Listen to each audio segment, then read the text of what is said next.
Let's talk a little bit about different types of research. First off is descriptive research methods. Descriptive research does what it sounds like. It describes the set of data. It tells us about that set of data. Things like frequency, variability, averages, etc. An example of descriptive data would be the average the male height in the United States is 5'9", and the female average height is 5'3.5". So this describes the patterns of data, but it doesn't imply any sort of cause. You can measure how tall people are, but you don't know why they're tall. You can ask people if they are dog or cat people. You might get a distribution like this, that some people prefer cats, some prefer dogs, some show no preference or prefer both. You cannot infer any sort of causation from this. You just have a descriptive bit of data. What does your sample look like? That's it. Let's talk briefly about a couple of different ways that you can collect data. A longitudinal design is a group of variables that are studied in the same group of participants over time. So a longitudinal design will follow a cohort of people over the course of time. So you might study someone from a young age up to these early preteen years through young adulthood up into middle age. That would be a longitudinal design, right? If you're curious about how some factor in their environment, perhaps access to certain after-school programs or something like that, how does that impact people over time? You would measure the same group of people over the course of time. Another method of doing this would be a cross-sectional design. So individuals of different ages or developmental stages are directly compared, right? So if you're curious about something like access to after-school programs, you might survey people today from different age groups, right? Young people who are involved in programs now to people in earlier emerging adulthood, all the way up to late adulthood, ask them what sort of programs they were involved with at a certain age, and then assess their outcome. Obviously, there's pros and cons to both of these, right? So with a longitudinal design, you have the same people through time, so you don't have all these different individual variables. You don't have to worry about what time period they grew up in or differences as a function of that, because they're all growing up at the same time. There are problems with retention with this, though. People might drop out of the study, they might move away, they might die, they might decline to continue participating for any number of reasons, which will damage the amount of people you have. It's also extremely time-consuming and difficult to implement. On the other side, you have this cross-sectional design, which you can do relatively quickly, but they're all the sort of confounding variables of differences, right? People who grew up in the 60s or 70s have a very different sort of environmental influence than people who are growing up today, for a number. Another method that we want to talk about is naturalistic observation.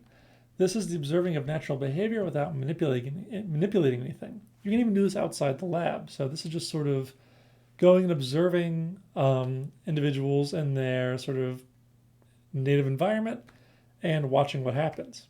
A pro of this is that this is easy to generalize, right? They're not in an artificial setting, you're in a naturalistic setting. So you're watching what's happening, and that seems to be widely applicable.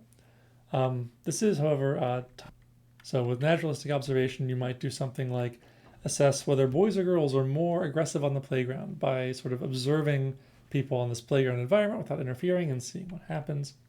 Likewise, you might wonder, can animals learn to use tools by observing one another? So you just sort of sit out and watch animal behavior, observe what happens without manipulating anything, just taking careful notes and observing. A case study is an in-depth observation of one individual.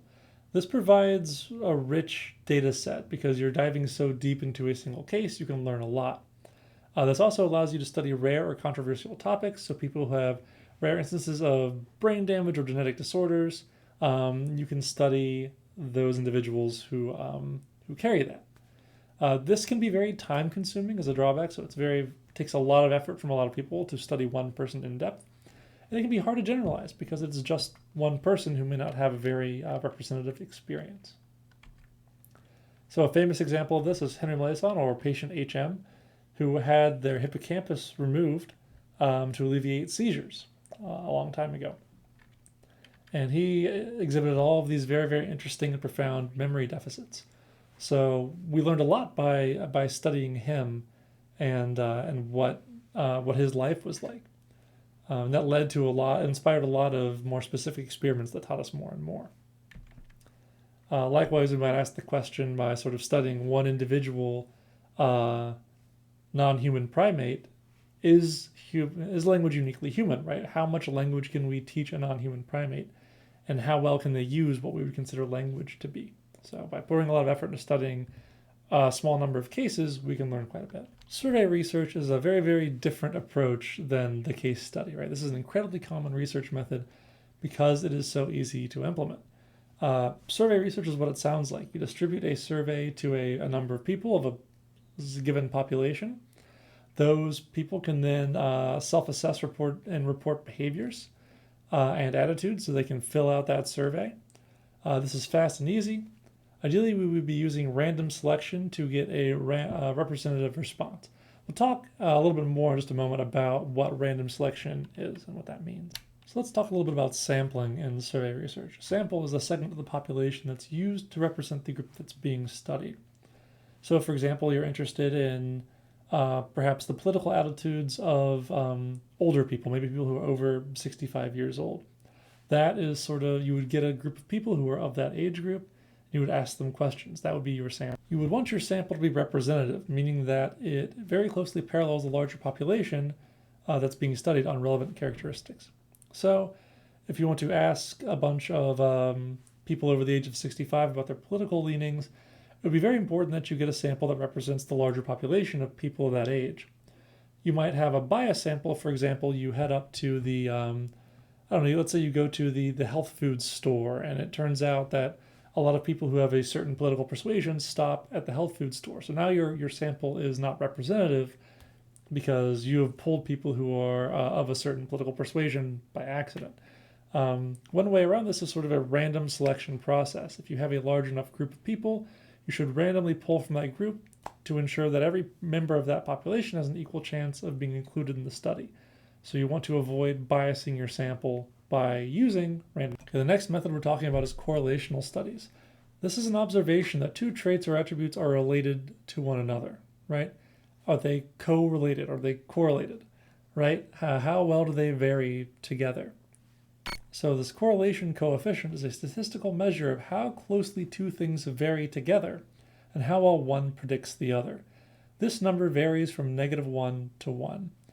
I'm not going to really talk about how that number is computed. That's something that you'll learn later on if you take statistics courses.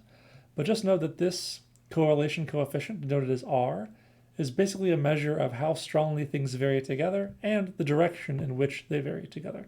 We'll talk through some examples. The first is a positive correlation, which is denoted by a positive correlation coefficient, right? So an R of something like 0.75 is a strong positive correlation.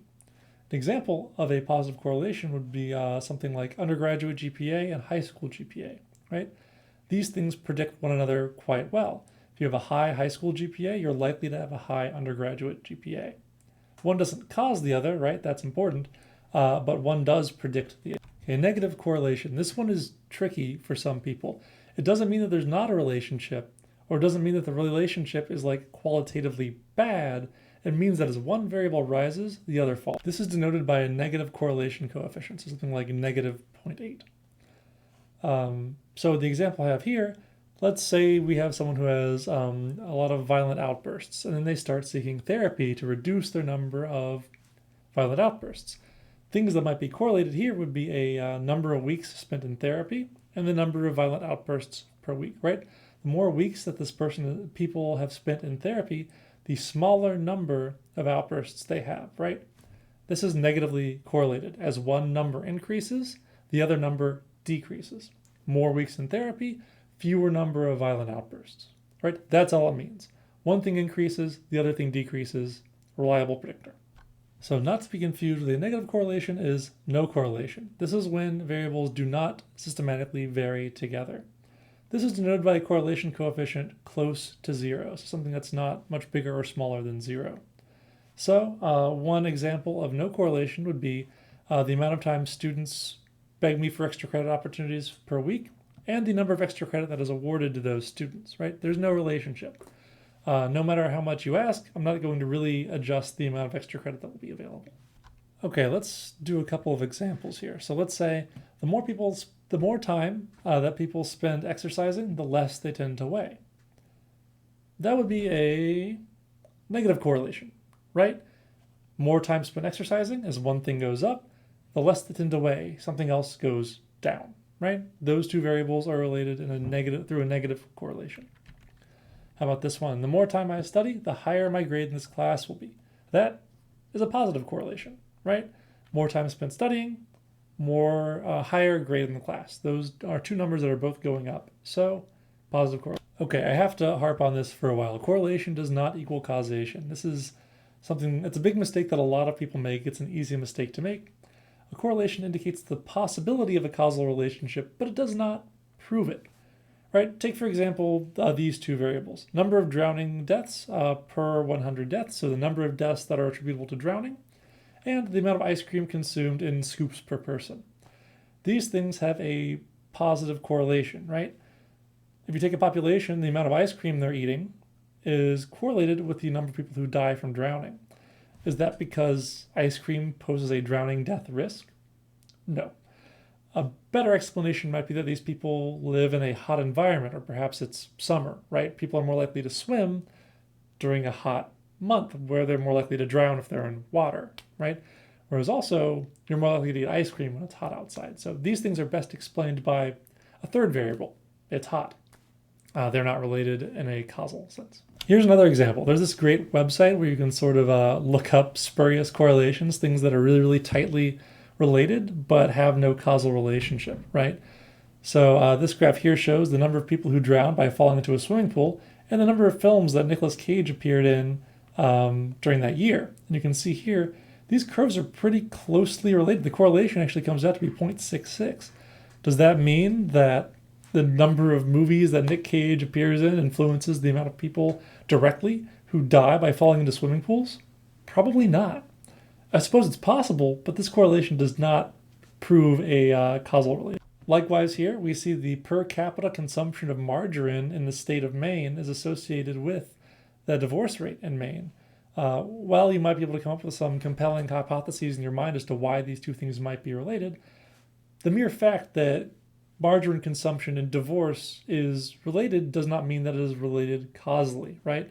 There could be any number of factors that could have influenced both of these things, or it could be just purely due to chance. Okay, think a little bit about these correlations. Let's say, for example, a recent study has found that cities with more churches experience more violent crime. Can you think of a reason why that might be the case? Number of tattoos predicts the likelihood of a motorcycle accident. Does that seem to be a causal relationship? Schools that have classes in Latin have higher scores than standardized tests. Is that necessarily because of Latin? Because Latin is offered, can you say that that drives those higher standardized test scores? Or there's just a mere correlation? Could there be another explanation for that? Okay, that's it for our little section on descriptive research. Ran a little bit longer than I meant it to, but that's how it goes sometimes. All right, I'll see you next time.